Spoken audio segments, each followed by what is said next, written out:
Good morning, everyone. Good to see you all. This week's class is sponsored by Esther. She's not here, unfortunately, but we mentioned her name anyway. Hopefully she's watching online. So let's get straight to our Parsha for the week. This week's Parsha is called Ekev. Ekev means when. It begins by saying it will be when you listen to Hashem's commandments that He has commanded you, then Hashem will keep His covenant and He will take care of you and give you everything that He has promised you, health, financial success, and you will succeed on the land that Hashem has given you, success with your children. Right? Those are the great wishes that a person has. The Torah goes on. It mentions in the beginning the various foods that the land of Israel is blessed with. 7 types of produce: wheat, barley,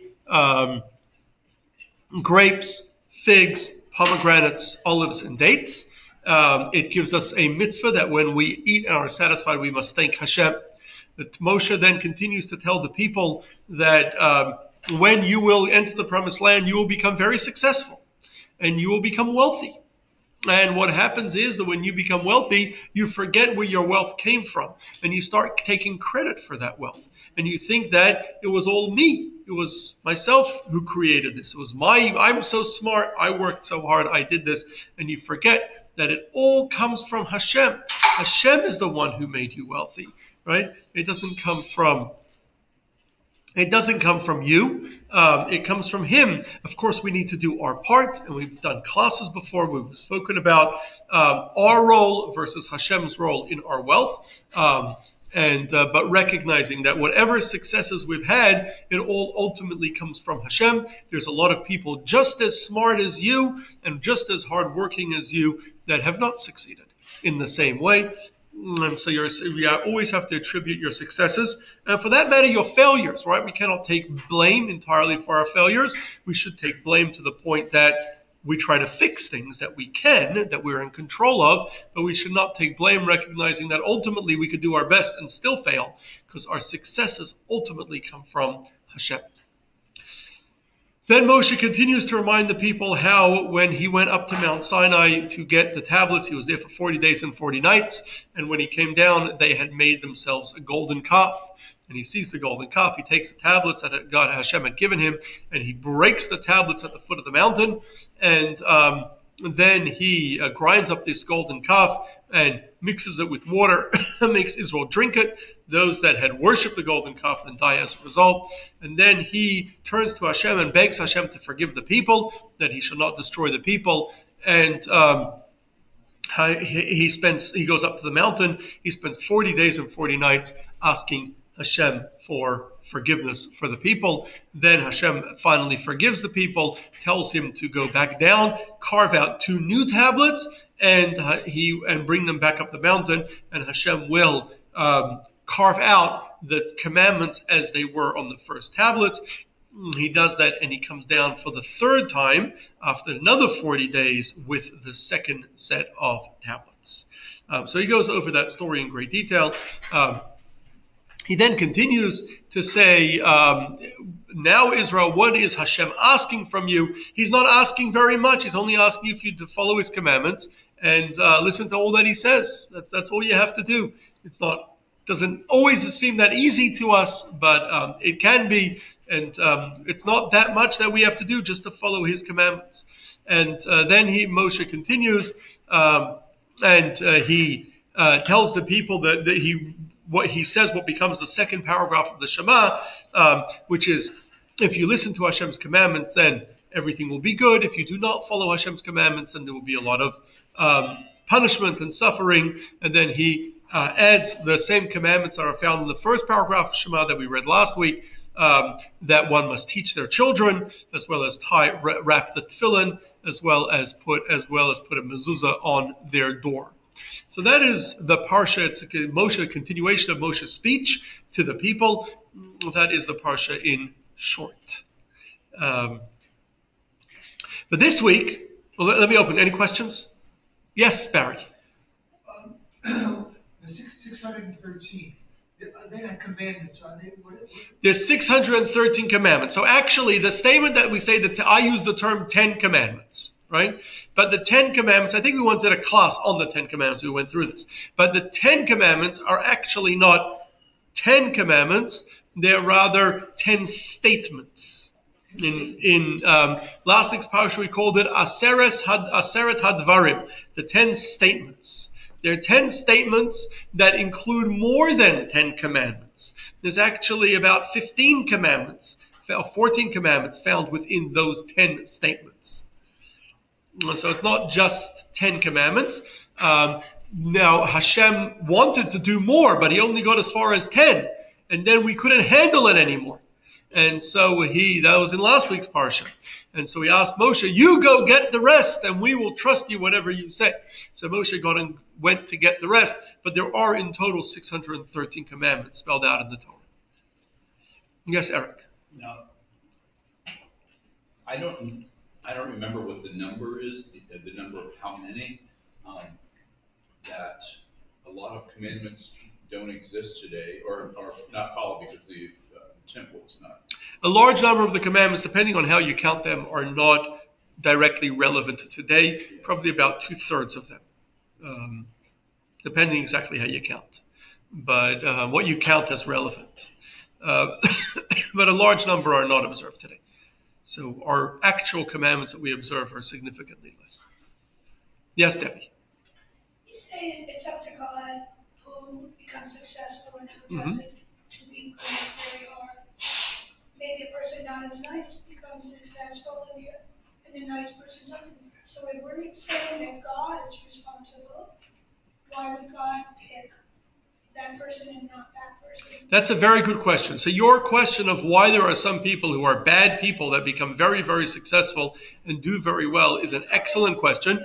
And the truth is that is the flip side of the other question, why do good people suffer, right? It goes both ways. Why are bad people not suffering and why are good people suffering? So that's an excellent question. We've addressed it countless times in our classes, and we will, God willing, have many more opportunities to address that question. And no matter how many times you address it, you never put it to rest. It keeps coming back. But we're not going to address it right now. But you were saying that he's responsible. Yes, we believe he is responsible. Now, why he would do that is a very good question, and we're not going to address it now. But we have addressed it countless times, and we will, God willing, address it in the future many times. But it's going to keep coming up, because as long as we have that unfairness, it's in our world, and that unfairness has always existed and continues to exist, we're going to keep asking why. If Hashem is in control, why would he do that? Yeah, why would he let Hitler? Very good question. Yeah, the question keeps going, right? Adele, yes? When the people, maybe this was last week. When the people hear the God trying to talk to them, they say, "This is too much. We will not survive." You go. Isn't that a little bit? I mean, why would they think that Moses would be able to survive? Well, Moses had spoken to Hashem many times before without any incident, without any trouble. Moshe was very upset about it. We mentioned that last week. Moshe was very, very upset about it. Oh, we actually didn't do the parsha last week because it was Tisha B'Av. But in last week's parsha, Moshe was very upset that the people didn't want to hear from Hashem directly. Hashem said, don't worry. The only point of this whole exercise was to impress upon them the greatness of Hashem that they remember for the rest of history. And mission accomplished. We did that already. So it's okay.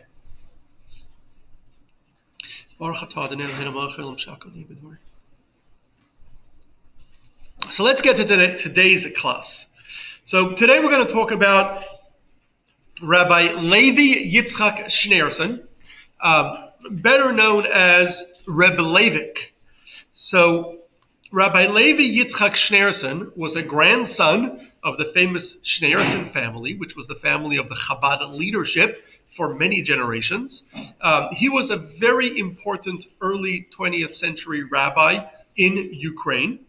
He's best known as the father of his even more famous son, the Rebbe, who married. The Rebbe would go on to marry his third cousin once removed, who was the daughter of the previous Chabad Rebbe, the previous leader of Chabad, Rabbi Yosef Yitzchak Schneerson. They shared last names. And later, after the passing of Rabbi Yosef Yitzchak Schneerson, who in New York in 1950, the Rebbe, who was his son-in-law, took over the Chabad movement. The Rebbe's father, though, was Rabbi Levik Yitzchak Schneerson, a very prominent rabbi, a great sage, and a great Jewish leader in his own right. This coming Thursday will be the 20th of Av on the Hebrew calendar. It will mark Rabbi Levik's 81st birthday. So, 81st yahrzeit, my mistake, I misspoke. It will mark his 81st yahrzeit on the Chaf Av, on the 18th of Av. And so I'd like to address his story in this class. In the past, we have done classes where we spoke about the destruction of Jewish life and persecution of Jews and people observing Jewish life in the Soviet Union.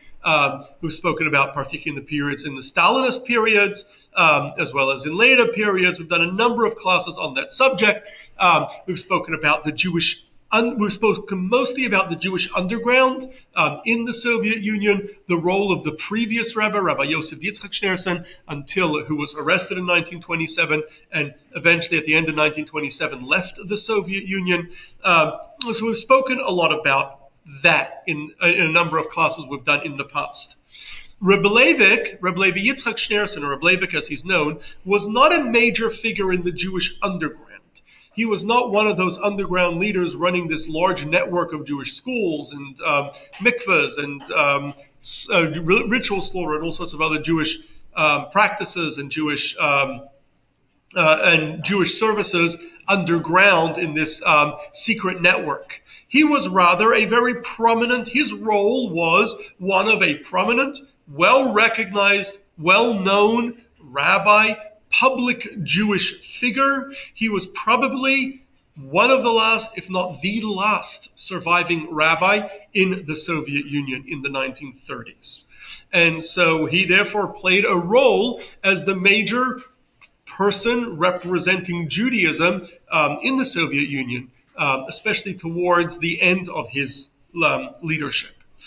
And he used his public role and his influence, and he had a lot of influence, he had a lot of connections with a lot of influential people in the Soviet Union, and he used that to fight public battles to retain Jewish life as much as possible. So Rabbi Levik, as he's called, was born in 1878 in a small town called Podobranska in Belarus. This town was where his mother was born and grew up. His great uncle was actually the rabbi of the town when he was a young man, whose name was Rabbi Yoel Chaikin. He had the last name Schneerson because he was a great-grandson of the third leader of Chabad, known often by his work, Tzemach Tzedek, Reb Nachum Mendel Schneerson. And as a young man, Rabbi Levik was known as a genius, a promising Talmudic scholar and rabbinic scholar.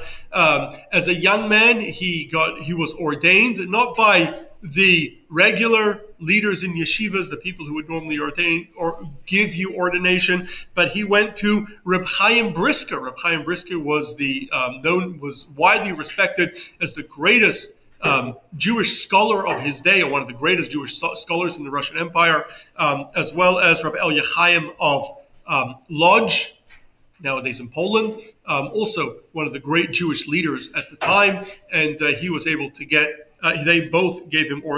they both ordained him, recognizing him as a great Torah scholar. When he was 18 years old, which was common back then in 1900, he married Hannah Yanovsky, who was the daughter of the rabbi of Nikolaev in southern Ukraine. Her father's name was Reb Meir Shlomo Yanovsky. He was the rabbi of Nikolaev. Nikolaev was at the very, very south of Ukraine, right? He grew up in Belarus, so a couple hundred miles to the north, right? So he moves all the way south to Nikolaev. Nikolaev was a sizable Jewish community. It was technically in the Pale of Settlement, or the region that Jews were allowed to live within the Russian Empire. There was only a limited space they were allowed to live in, but Jews were generally not allowed to live in Nikolaev because it was during the Russian Empire. Nikolaev, along with Simferopol, were the two main Black Sea ports for the Navy. And as being a major Navy port, they didn't trust Jews. Jews were not allowed to live in Nikolaev. However, Nikolaev had a sizable and wealthy Jewish community of Jews who were supplying the Navy. And Jews that had jobs supplying the Navy or working as contractors with the Navy were allowed to live in Nikolaev. And there were a number of Jews living there, and so therefore their Rabbi Yanovsky was their rabbi. And so Rabbi Levi Yitzchak moves to Nikolaev. Over there, he continues his studies for the next 9 years. And it was there in Nikolaev that their 3 sons were born, including their oldest, Menachem Mendel, who would later become the Rebbe. He was born in 1902. So during this time, Rabbi Levi Yitzchak, who's still in his 20s, he's a young man, he begins his work. He's already a recognized budding scholar. He's also recognized as a community activist. He begins working on major national issues pertaining the Jewish community in the Russian Empire. The Jewish community during this period went through a lot of challenges, a lot of struggles. One thing that he got very involved in 1905, he was at the time only 27 years old. He was a young man. But in 1905, Russia went to war with Japan. And that meant that many Russian troops, much of the Russian military, was sent to the Far East, far away from really any Jewish community. All the Jewish communities were in the Pale of Settlement, which was all the way on the western edge of the Russian Empire. And so Rabbi Levik, who lived in Nikolaev, which was in southern Ukraine, near the vast Ukrainian wheat fields, that was the primary source of wheat for the entire Russian Empire and beyond. They were a big exporter of wheat. So he led the campaign to bake matzah to be sent to soldiers in the Far East for Passover, that they should get matzah as well. And so they did large matzah bakes just dedicated to soldiers who could not just go to their local Jewish community and buy matzah as they normally would. And there were countless Jewish soldiers in the Russian army. We did a class a few weeks ago about the Jewish cantonists. But this is decades later, once Jews are regular soldiers and don't have those special, the cantonist decrees were long gone, but Jews were regularly, they were conscripted like everybody else. For 2-3 years of service, and I think at this point it was 3 years of service. Every Jewish male pretty much had to go, and so there were countless Jews having a sizable population, countless Jews in the military, and that ended up in the Far East. So they provided matzah he was in charge of providing matzah for all of them. In 1908, Reb Levik is now 30 years old, and he's widely recognized as a promising up-and-coming rabbi. And he's been studying for a number of years, and his family had now grown, and he was looking for a rabbinic position. That year, Rabbi Dov Zev Koznikov, known as Ber Wolf, that was the Yiddish for his name, he was one of 2 rabbis in the city of Dnipro. Dnipro is one of the largest cities in Ukraine still today. It still today has a sizable Jewish community. In fact, Dnipro today has the largest Jewish community center in the world. You can Google that afterwards. And it sits at the center of Ukraine's Dnieper River Industrial Valley. And it's surrounded by mines and by factories. At that time, in 1908, the city was called Yekaterinoslav, and it was at the time one of the fastest growing regions of the Russian Empire, this Dnipro Valley. And the city of Dnipro was the center of that valley.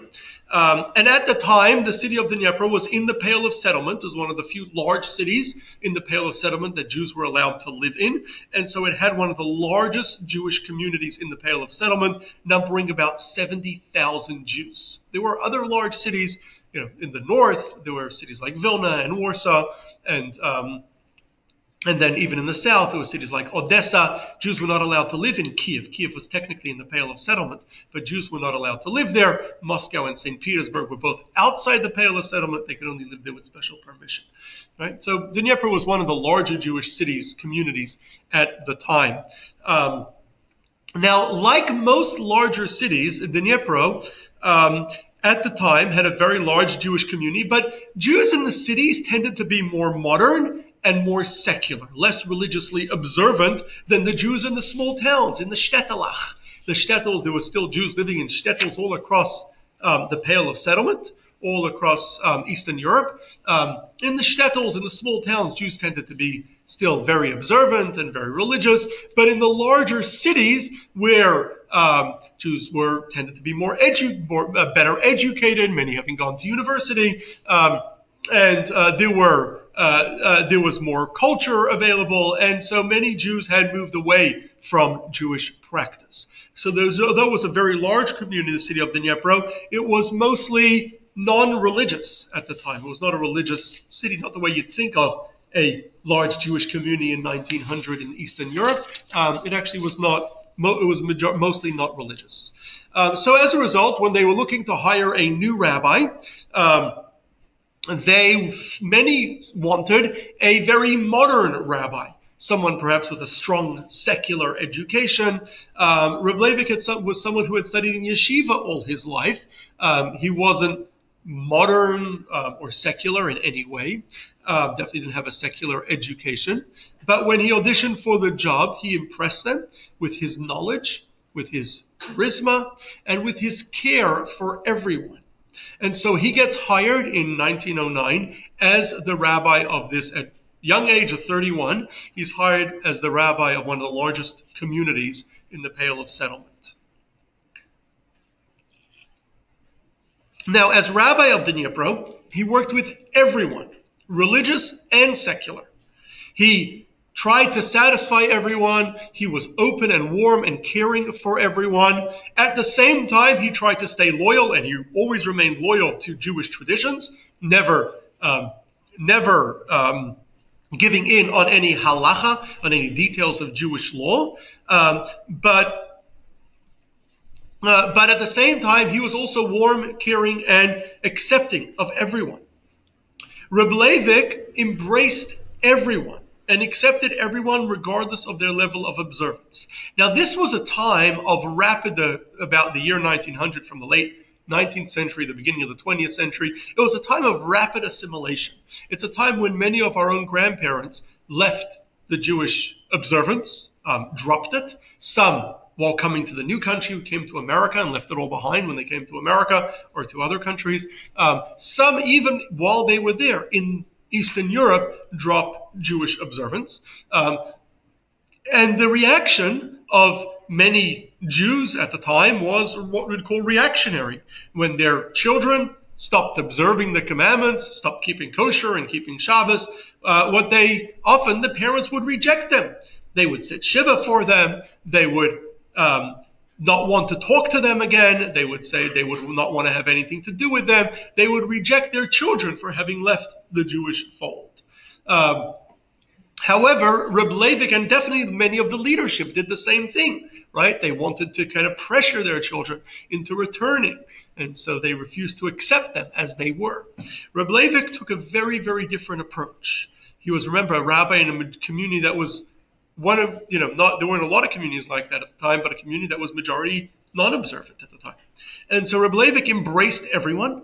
He accepted everyone regardless of their level of observance. He embraced everyone, spoke with everyone, worked with everyone, invited them to his home, and he had a warmth and care for everyone, despite most of the people he was working with not being that observant. In fact, he would encourage them to increase in their observance. Rather than admonish them for the rules they were breaking, he would encourage them, do one more mitzvah, do this, do that. And through his encouragement, many of the young people who generally at that time were turning away from Jewish observance, many of them returned to Jewish observance thanks to his encouragement. And it was really this attitude that Rabbi Levik had in his town, to his community, that later his son, the Rebbe, would adopt. His son would continue in that mode and with those values, encouraging his followers to build Jewish centers for assimilated Jews, to go out on the street and invite Jews to get more into do a mitzvah, get more involved in Jewish practice.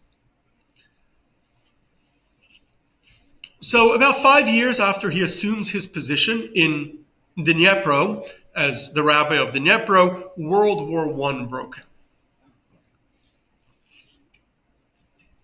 Now, the front lines of World War I, which pitted, at least on the Eastern Front, as it was called, Russia against the Austrian-Hungarian Empire and Germany, essentially covered the entire western border of the Russian Empire.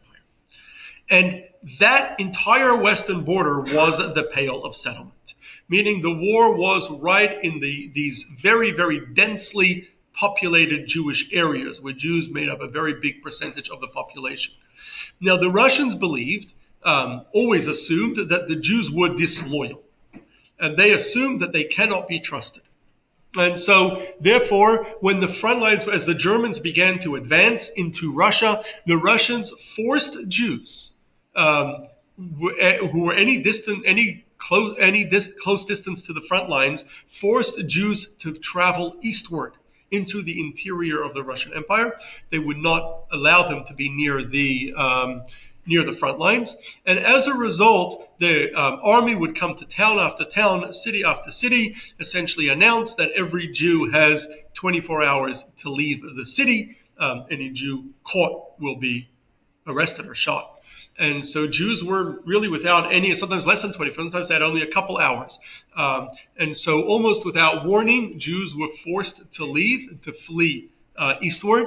And as a result, over the first year or two of the war, about 600,000 Jews were forced to leave the front lines, the region of the front lines, and forced into the interior of the Russian Empire. Where did they go? Well, most Jews went to other existing Jewish communities further to the east. Dnipro, which was all the way on the eastern end of the Pale of Settlement, one of the easternmost cities, and had a sizable Jewish community, became the home of tens of thousands of refugees came into Dnipro. And so Rabbi Levik, along with his wife, Reb Tzimchana, together worked to care for these refugees. They needed places to stay. They used synagogues, schools, community centers, whatever they could find, homes, whatever they could find places for these people to stay. They needed a roof over their heads, right? They needed food provided for them. They needed medical care. So this was a massive operation that many communities across the Pale of Settlement had to struggled with, dealing with these massive refugee population. But Dnipro was one of the hardest hit with refugees, and with tens of thousands of refugees. And Rabbi Levik led the community in caring for these refugees.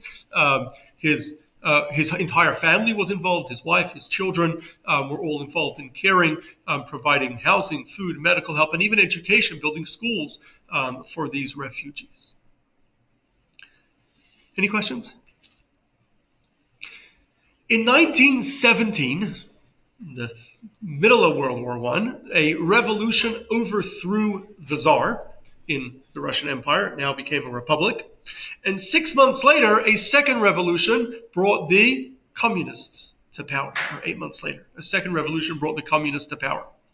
And a civil war then continued within the Russian Empire for 3 years until 1920 between many, many different factions. And we've before done a class, I think, on the Jews in the First World War, where we spoke about this in detail. But many Jews suffered as a result. But in 1920, Dnipro, towards the end of this civil war, Dnipro fell under Soviet control. Now, the communists immediately began, once they finalized their control, mostly around 1920, it continued in some places even longer.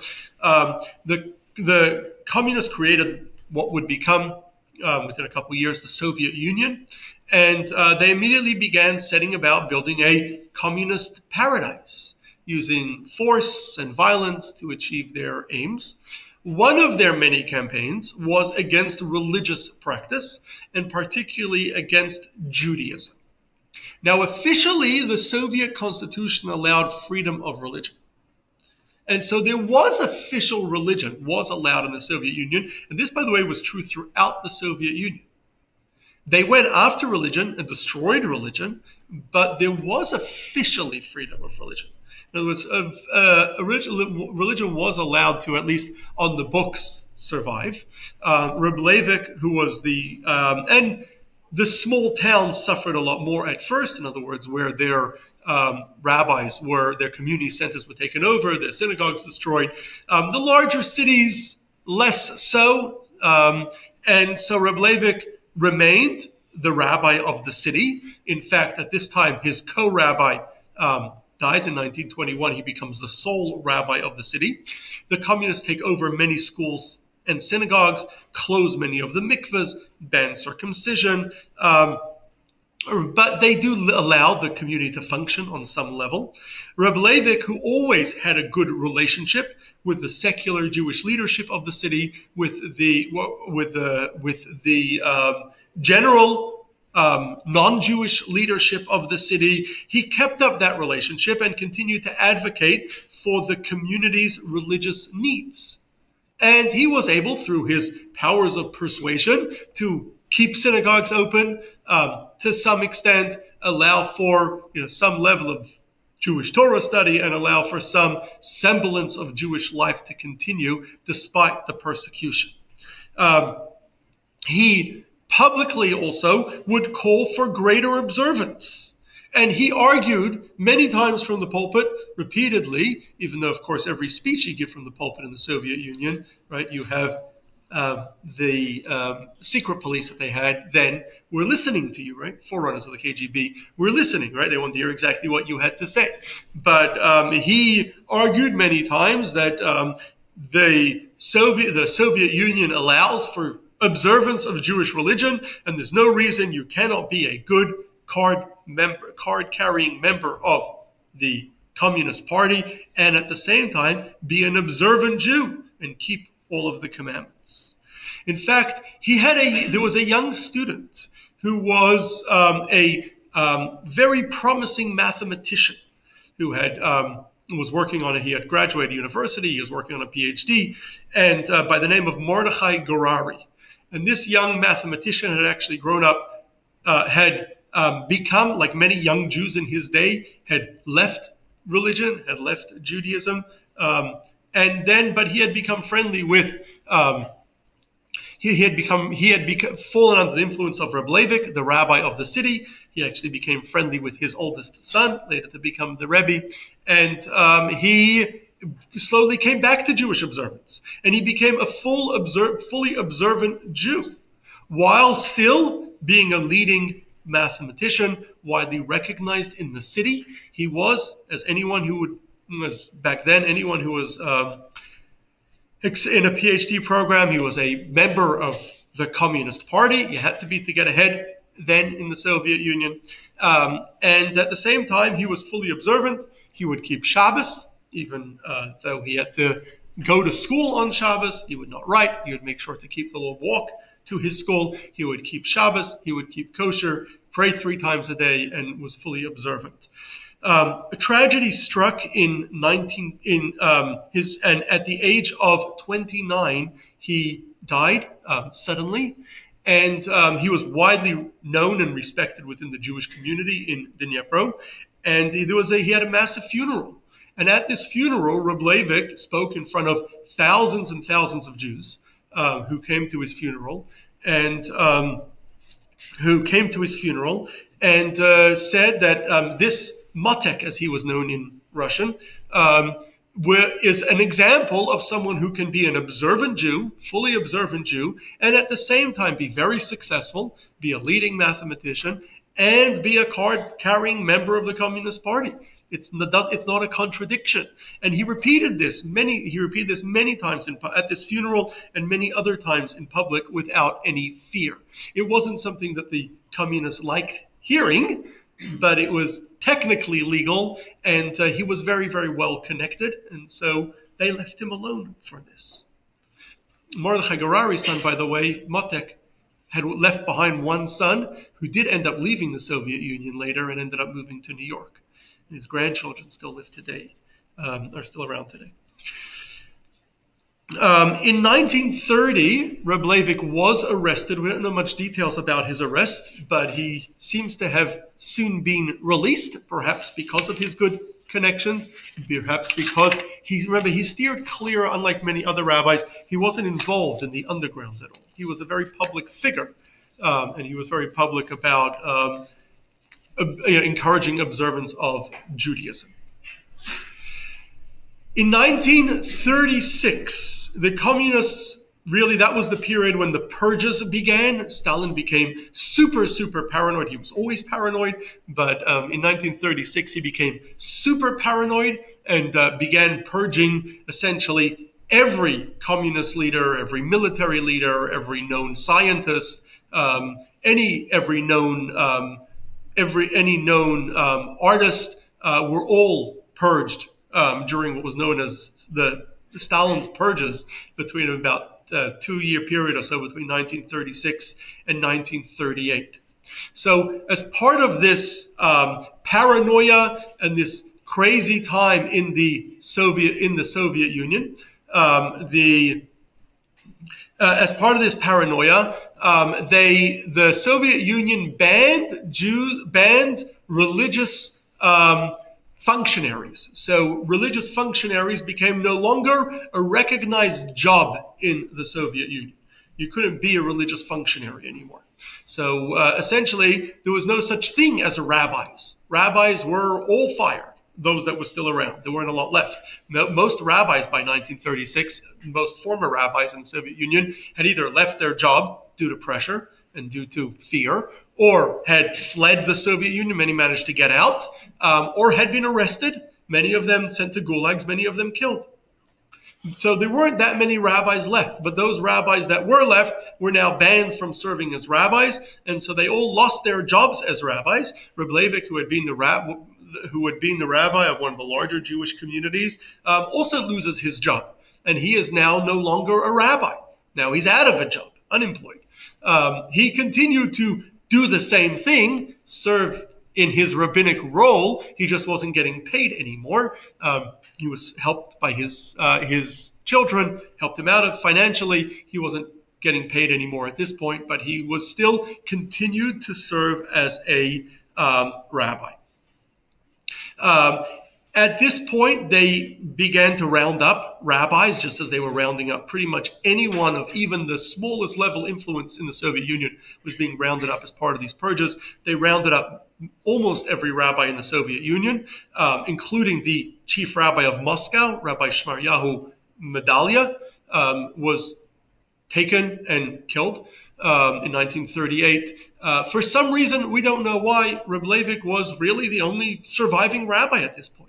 There was no other, he wasn't officially a rabbi anymore, but he was the only surviving rabbi. There were really no other rabbis, at least major rabbis in the Soviet Union. They had all been either arrested or left or entirely kind of walked away from their public role. He was really the only one taking up this public role. Now, as the persecution against rabbis and religious figures in general increased, Jewish communities disbanded. Until this point, until 1936, there was at least some semblance of an official kehillah, of an official Jewish community that at least controlled the shul, provided Jewish services. From 1936, all Jewish communities were disbanded. There was essentially no such thing anymore as a Jewish community. There was no one serving in a Jewish role anymore to provide even basic Jewish needs, which led to one big problem, which is that who's going to make matzah for Pesach, for Passover? Until this point, well, there's no private industry in the Soviet Union, right? Because everything's been made, is now government owned. So you can't kind of open your own matzah factory, Manischewitz. That wasn't an option. But the Jewish communities were, as a community, would provide matzah, would buy flour, harvest flour for matzah, harvest wheat for matzah, make it into flour, and had matzah bakeries, and they were managing it as communities. But once the Jewish communities were disbanded, there's no one to make matzah anymore in the Soviet Union. So Rabbi Levik, although this is during the purges, when anyone of any level influence was being arrested, and all you wanted to do is keep yourself very, very low, lay low, right? You were hoping they would forget about you, right? That would be your best bet. But Rabbi Levik did not do that. He went to the authorities, even going to the president of Russia, Kalinin himself, and argued that there are countless Jews in the Soviet Union.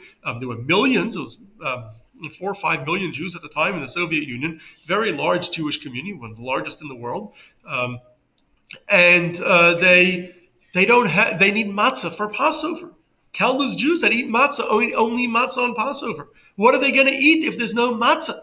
There's no industry. Since the government provides everything, it's the government's responsibility to provide matzah for the Jewish community.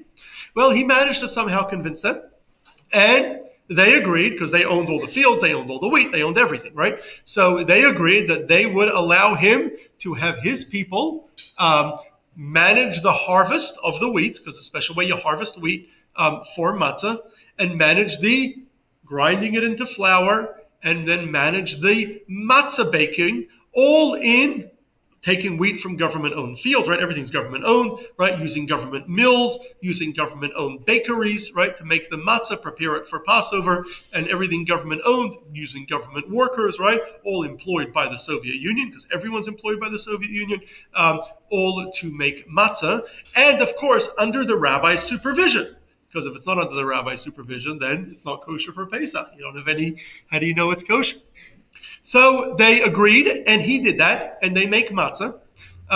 They make matzah in the Soviet Union. At one point, and the wheat fields are all near Dnipro. That's the kind of center, the wheat center of the country, really of the world, in central Ukraine, southern Ukraine.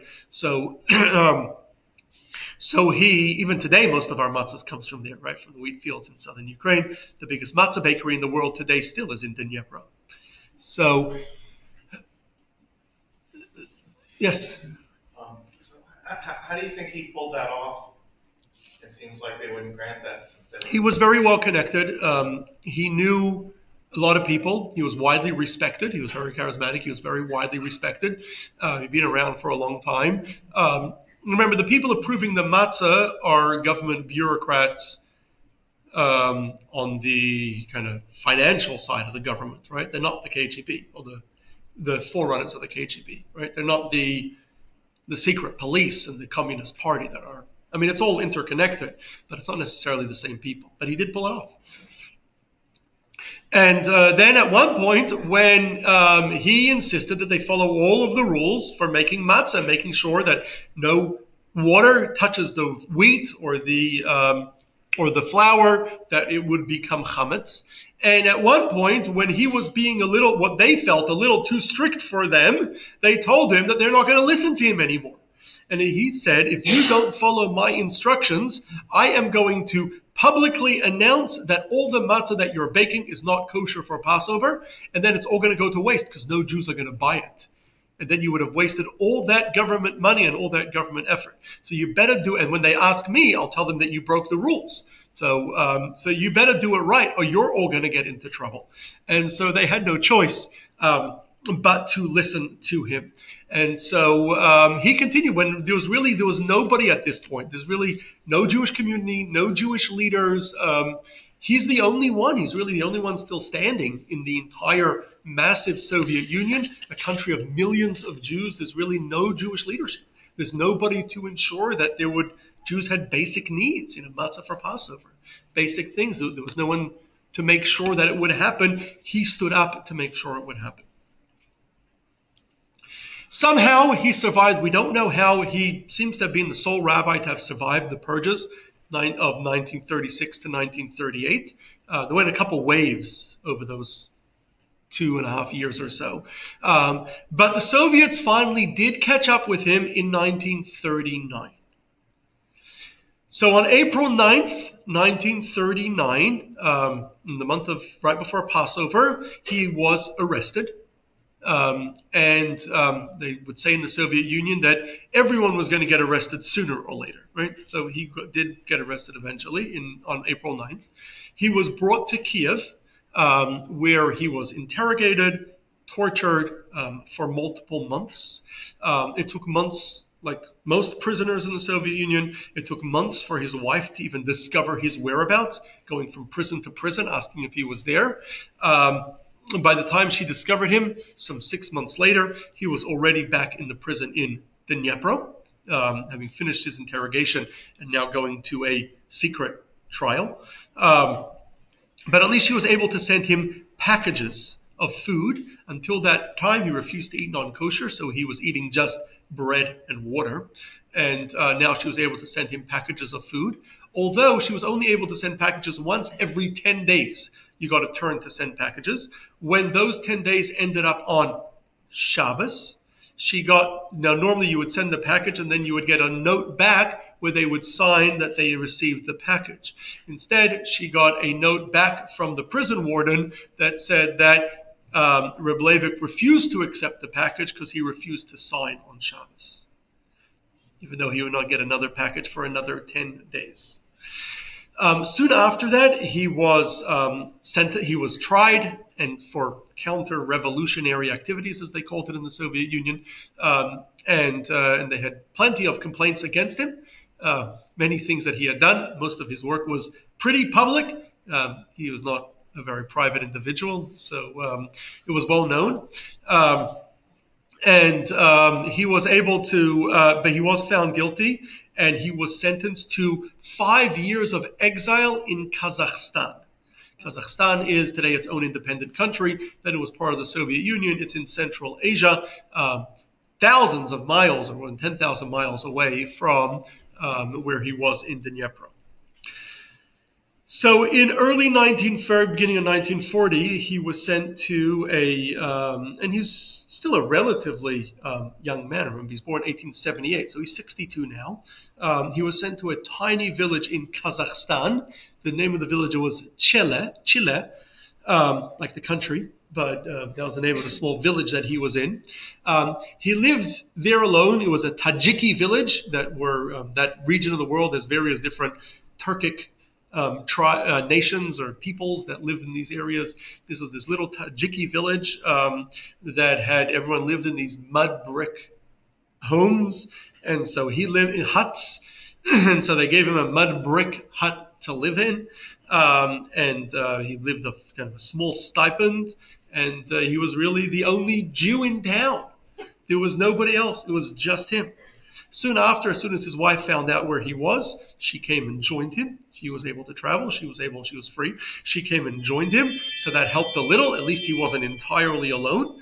When she came, she brought with him, most of his library had been confiscated by the Soviets, but she brought with him a handful of books that she was able to carry with her, that she still had. Over time, and he just spent his days studying from those few books or studying from memory. There were many other Jews who had also been exiled to various small villages across Kazakhstan in that region. And so other Jews heard about his presence. Over time, word got out. People came to visit him. People came to seek his advice. His wife describes how on Yom Kippur, a number of Jews showed up at their door right before Yom Kippur. They heard the great rabbi was there in this village. They were in exile in other villages, and so they came to spend Yom Kippur with them. And so they had not a minyan, but a handful of Jews together for Yom Kippur. They had nothing there. It was a village where it was backwards, kind of back to very backwards, and you couldn't even buy pens or paper in the village.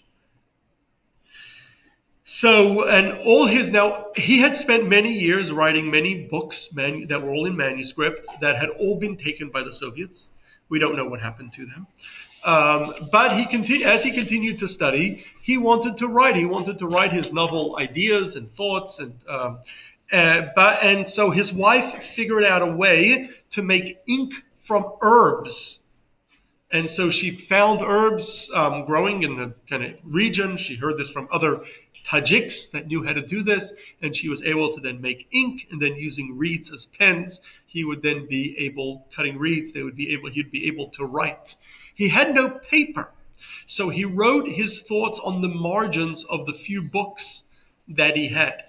And so his books, the margins of his books were filled with his thoughts. He was studying all day now. And when he ran out of space, his wife would buy cigarettes. Cigarettes was one thing you could get everywhere in the Soviet Union. And so his wife would buy cigarettes with the little money that they had, and he would open them up and then write on the cigarette paper. That was that was the only paper they could get. In 1941, Germany invaded the Soviet Union, part of World War II, Operation Barbarossa, and many people fled eastward, including to Kazakhstan. They tried to get as far away from the front as they could. Many Jews fled eastward. Soon, there was a sizable community of refugees in larger cities in Kazakhstan, Uzbekistan, and throughout that Central Asia region. And the capital of the largest city, in Kazakhstan today is Almaty. And soon there was a sizable Jewish community of refugees in Almaty, in which he was able to connect with, correspond with. People were able to go back and forth. He was now a little bit closer to Jews, to civilization. Life was difficult during the war. There was famine throughout the Soviet Union, at least from 1941 till the end of Stalingrad, so at least till mid-1943. He lived, and then life was a little bit easier, especially once the famine ended. But in 1944, he became very sick with cancer, and he asked the government for permission to move to Almaty, which was the major city then in Kazakhstan, the major city nearby, for treatment. He was granted permission, so he and his wife moved to Almaty. There he lived in April of that year. There he lived within a Jewish community once again, a community of refugees, but it was a Jewish community, and he was able to thrive once again. He was able to teach Torah, he was able to study, and he then would teach, and people would come to him and speak with him and ask for advice and study Torah with him. And despite his illness and suffering, he thrived despite his sickness with people around him for a couple months, but he died there a few months later on the 20th of Av, August 9th, 1944. So he was buried there in Almaty, and that's where his grave stands till today. His ohel, there's a mausoleum, a tent, building built over his grave. He's thousands of miles from his home, from his community. Jews in the Soviet Union would travel to his grave. There was a sizable Jewish community in Almaty throughout the years of the Soviet Union. Many Jews felt that living in Central Asia was easier, especially more observant Jews, to observe Judaism than living in the European parts of the Russian Empire. And so there was a sizable Jewish community in Almaty, and in Uzbekistan there were sizable Jewish communities, and so they would visit his grave. Since the fall of the Soviet Union, countless Jews have gone regularly to his grave. It's far, hard to get to. It's in Almaty, but every year on his yahrzeit, that will be this Thursday, there is a very large pilgrimage. Thousands and thousands of people fly to Almaty. They charter flights to Almaty, and people go to spend the days of his yahrzeit. There's still a Jewish community, by the way, in Almaty, decent-sized Jewish community with Jewish schools and synagogues, and so the community hosts this pilgrimage every year on his yahrzeit. So Rabbi Levi Yitzchak was an important Jewish leader in the Soviet Union. really in the Russian Empire first, but particularly in the Soviet Union. And he particularly rose to importance. He was always a major Jewish leader, a rabbi of one of the major cities, major communities in the Soviet Union, but particularly rose into importance in the 1930s when he was really one of the only, and at the end the only, remaining Jewish leader for Jews in the Soviet Union. He was instrumental in keeping Judaism alive within the Soviet Union during those years. He was on top of that a great scholar, a great Kabbalist who studied Torah and Kabbalah. His wife managed to escape the Soviet Union in the Great Escape of 1946. We went to a class where we spoke about this Great Escape, about how 1,000 or so Jews managed to escape the Soviet Union in 1946. So she escaped then, and she brought the books that he had written on the margins, as well as all those cigarette papers that he had written on. She brought them with her. She eventually made it to the United States, where her son lived. And over the years, those writings were eventually published. And we have a number of books of his writings. The Rebbe would often speak about his father's teachings and quote his father and explain his teachings. Some of them are difficult. He's a great Kabbalist. Most of his writings are in Kabbalah. And he would explain his Kabbalistic teachings often in his public talks. Now, while the Rabbi Levik never made it out of the Soviet Union, perhaps his greatest legacy was the values that he had, which was unique for his time in the early 20th century, where he believed in embracing all Jews, regardless of their level of religious observance, and working with everyone and encouraging not by compromising on Jewish law or Jewish traditions, not by compromising on halacha, but staying strong and loyal to halacha, at the same time embracing all Jews, working with everyone, and encouraging all Jews to add in their Torah observance. This was a value that he used and with his own